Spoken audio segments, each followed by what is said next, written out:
For as long as I can remember, the concept of space and the thought of multiple universes has always been fascinating to me. I have no doubt that we've all played games that have allowed us to explore the vast reaches of the unknown and meet a wonderful array of alien lifeforms, both friendly and hostile. But I do doubt that you've ever played a game quite like Genesis Alpha 1 before. This space exploration game cleverly fuses together deep micromanaging simulation mechanics with tense first-person action to deliver a completely unique space adventure written by you.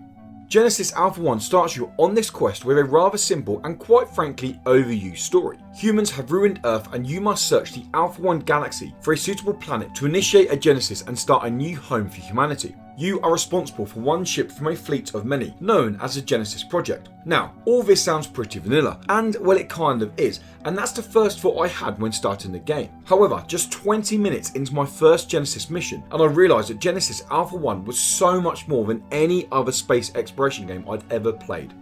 As I mentioned, the game cleverly fuses together several genres to offer a unique experience, but the main overarching genre would still fall into the simulation category. And let me tell you now, the sim elements on offer here are insanely detailed. Diving into a new game will see you welcomed with the ship building screen. This is where you can expand and upgrade various facilities your ship has to offer, all pretty standard for a sim game. One area I really liked about this was how instantaneous the building is. For example, once you've built a new greenhouse, you're instantly able to dive back into the game and explore that greenhouse in first person. It's within the shipbuilding that you're exposed to the first of the many sim mechanics you'll need to understand. And it's a pretty simple one: power. You cannot expand or even upgrade your ship unless you have enough power available, which requires reactors. But how do you craft reactors, you ask? Well, simply by scavenging space debris and farming planets, both of which soon become a main gameplay loop. Using your tractor beam, you'll be able to scan space debris for its contents and then beam it on board,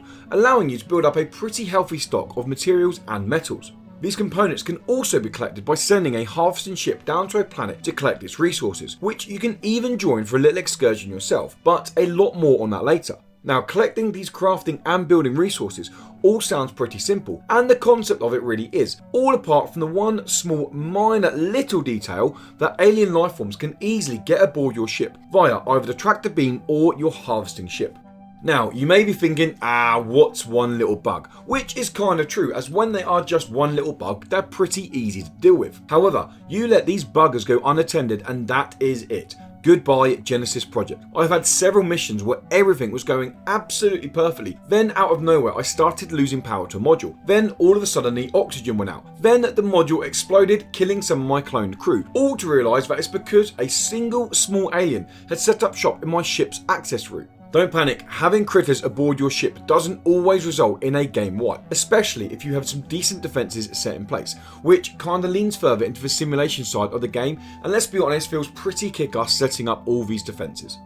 There's no denying that losing 2 to 3 hours progress this way can be very annoying, but I wouldn't say it was frustrating. Upon death, you'll unlock a variety of new items, including new clones and artifacts to start your game with. I'm yet to mention that Genesis Alpha 1 is a roguelite, so being able to start with slightly upgraded items can make a huge difference. When starting a new game, you'll also be able to choose a corporation to start with, many of which provide a drastic difference to the start of the game. The clone-specific corporation allows you to start the game with more crew, but less storage for resources, whereas the Firearm Corps lets you start the game with more weight to your defences, but left short in other areas. The beauty of these different corporations is that none of them are the correct one to start with. They all offer excellent starting perks. You'll just need to find which one is best for you. As I said on many occasions now, your ship is crewed by clones and you are also a clone. These clone colleagues of yours can be assigned to different areas of your ship and speed up certain jobs. For example, sending a clone to the tractor beam will allow you to acquire resources quicker, or having a clone in the clone lab will allow you to clone quicker. As you'd expect from a hardcore sim game, you cannot simply spam clone creations. You'll need enough quarters for them to live in and enough oxygen from your greenhouse for them to breathe. More importantly, producing these clones doesn't just increase the efficiency of your ship, but also increases your life count. Every time your current captain dies, a new clone will be promoted and all suit perks you've acquired will transfer over. This added use of your cloned crew actually works absolutely perfectly within the design of Genesis Alpha 1, as the further you are into your space adventure, the more crew you should have, giving you more opportunity to not lose a lot of hard graft with a game wipe. When starting on your quest to initiate a Genesis, you'll only be able to create human clones. But as you explore more planets, extinguish more aliens, and collect their vital DNA, you'll be able to research more species to clone. The benefit of this is that different species offer different skill sets. Some are seriously strong and would make excellent planet scavengers, and others are super intelligent, making them the perfect candidate for any computer-based task. Just to go one step further with the cloning process, Genesis Alpha 1 doesn't only require you to have enough oxygen on your ship, but also the correct biosphere for your clones to live in. As we all know, humans need O2 to breathe, but an alien clone may need nitrogen, so you'll need to plant plants that will strike the perfect balance to keep all cloned crew members alive. Now, as I mentioned a while back, and as you've probably guessed from the playing footage, Genesis Alpha 1 does offer first-person exploration and combat off your ship. When travelling to a new area of space, you'll possibly open up some new planets to explore, which offer resources to loot and potential sites to scan. As you'd expect, these excursions require some firepower, and although a lot of the time these critters you'll run into could be squashed with your boot, there is the odd occasion you'll run into something a little bit more terrifying. Now, gunplay in Genesis Alpha 1 doesn't feel as tight as say something like Call of Duty, but remember, this is not a first-person shooter. The gunplay on offer is perfectly suited for what you need it to do, even if it does feel slightly clunky at times. Some of the planets you'll explore also offer sites to be scanned, and scanning these crashed ships or cloned burial grounds offers some pretty cool rewards, including new ship upgrades, new rooms to expand your ship with, the location of some threatening aliens in the galaxy, new weapons to research, or my personal favourite, more insight into Tom's journey. It's no surprise that Genesis Alpha 1 isn't a story game and offers very little in terms of narrative, but it does offer some intrigue through video logs that you'll find around the galaxy titled Tom's Journey. These 1-minute long logs offer some insight into another Genesis mission and backstory into the Genesis project as a whole. I personally found them that interesting that I was hoping every site I came across would offer the next jigsaw piece into Tom's journey.